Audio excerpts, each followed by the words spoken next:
Assalamualaikum warahmatullahi wabarakatuh. Berjumpa kembali dengan saya Joko Supriyanto. Di sini kita akan belajar bersama yaitu tentang sejarah jaringan komputer. Semoga kalian tetap diberi kesehatan dan masih semangat mengikuti kuliah pada pertemuan kali ini.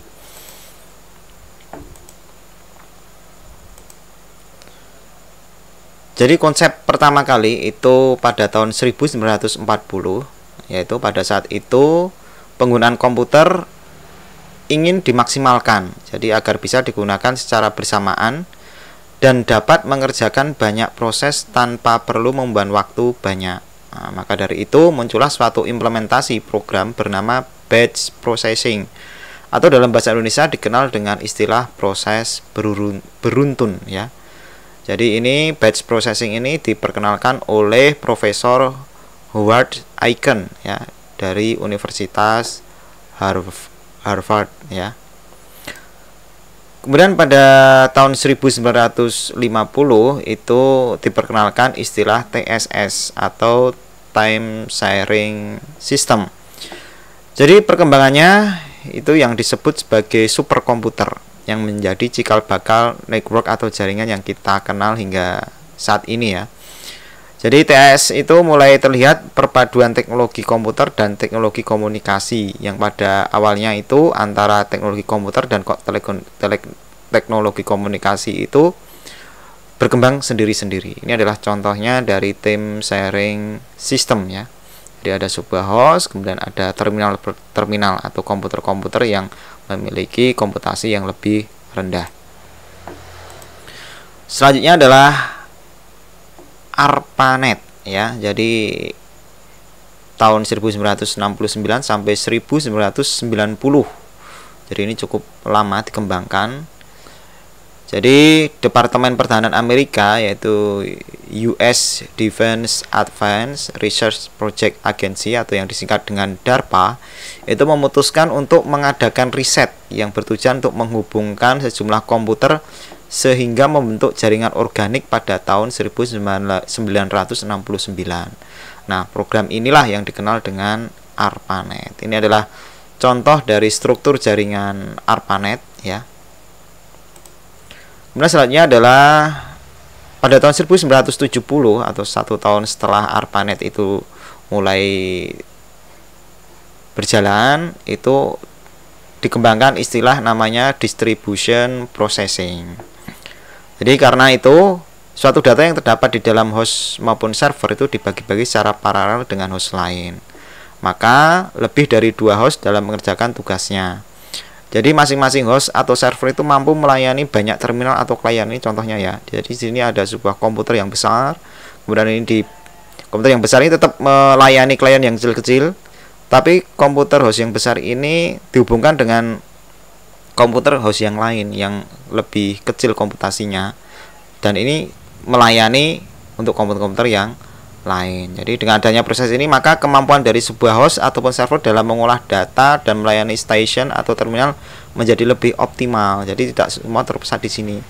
Di sini minta data di sini, kemudian ini ada banyak data, ini ditanggung resource-nya oleh komputer ini. Jadi lebih tidak memberatkan komputer yang satu ya, karena distribusinya bisa terpisah ya. Dan ini bisa menghemat anggaran ya.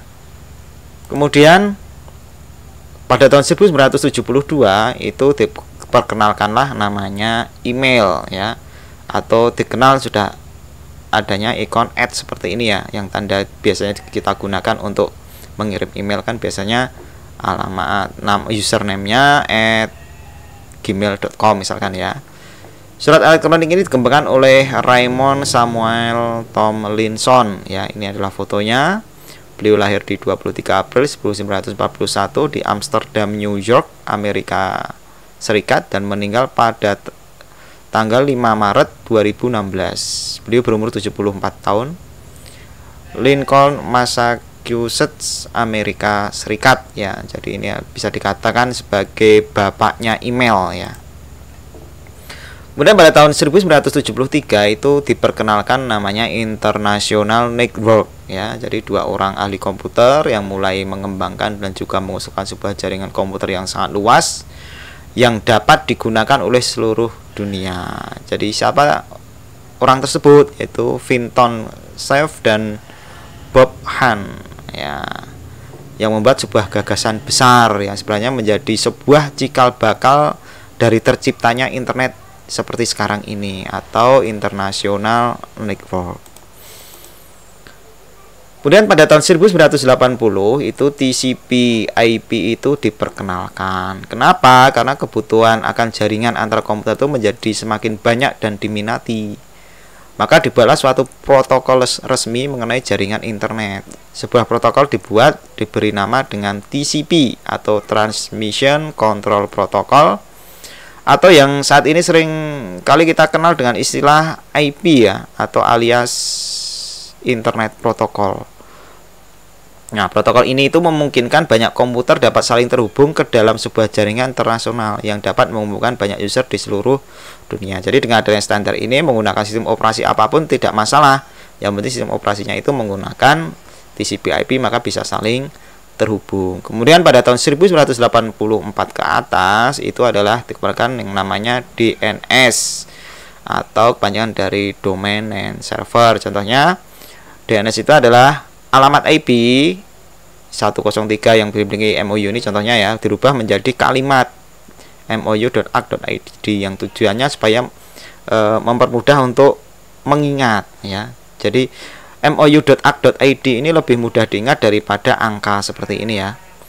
Nah, padahal kan di dunia ini kan banyak sekali alamat IP, maka kalau dibuat konversi menjadi nama seperti ini akan lebih mudah diingat. Jadi pada tahun 1984 itu diperkenalkan sistem domain. Jadi domain ini ya, kemudian kita kenal dengan istilah Domain Name System atau DNS atau Domain Name Server ya, di mana alamat-alamat bentuk teks atau URL itu berubah menjadi IP sehingga lebih mudah untuk dihafal. Kemudian pada tahun 1988 diperkenalkan namanya IRC ya, Internet Relay Chat ya, seorang berkebangsaan Finlandia yaitu Jarkko Airkaren ya, ini fotonya. Itu mengembangkan sebuah sistem chatting berbasis jaringan komputer secara luas dengan menggunakan internet. Nah, sistem ini disebut dengan Internet Relay Chat atau IRC, di mana pada penggunanya sebagai user dapat melakukan chatting dengan menggunakan jaringan internet. Jadi pada tahun ini memang IRC itu baru booming, karena pada waktu saya juga pernah menggunakan dan pada waktu cukup asik ya menggunakan IRC. Kemudian pada tahun 1990 itu seorang bernama Tim Berners-Lee mulai mengembangkan dan juga merancang suatu program penyunting dan juga program yang dapat melihat isi dari internet. Nah, yang kita kenal hingga saat ini yaitu dengan nama WWW atau World Wide Web. 2 tahun kemudian alamat website itu tembus angka lebih dari 3.000 situs. Ada e-commerce, kemudian ada Yahoo, ada Netscape, Navigator. Sampai sekarang itu pengguna WWW itu semakin luas dan semakin banyak ya, berkat adanya pengembangan WWW oleh Tim Berners-Lee ini ya. Nah, kenapa kita itu harus belajar sejarah? Jadi yang pertama itu dengan mengetahui kesalahan-kesalahan manusia di masa lalu atau mengetahui kunci keberhasilan para pendahulu sehingga kita tidak akan masuk di lubang yang sama.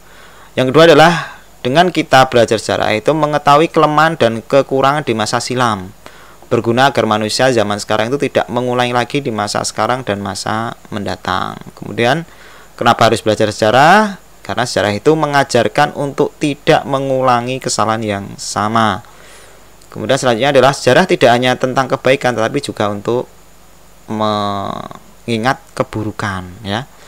Kemudian yang selanjutnya adalah sejarah itu juga bisa untuk manusia zaman sekarang itu bisa mengambil kebaikan dan menghilangkan keburukan. Dan kita juga dengan adanya sejarah tahu mengetahui orang-orang sukses di masa yang lalu sehingga kita bisa mengikuti atau bahkan bisa lebih baik dari orang tersebut. Dan selesai, terima kasih sudah mengikuti kuliah online pada pertemuan kali ini. kita berjumpa kembali di kuliah selanjutnya. Saya akhiri. Wassalamualaikum warahmatullahi wabarakatuh.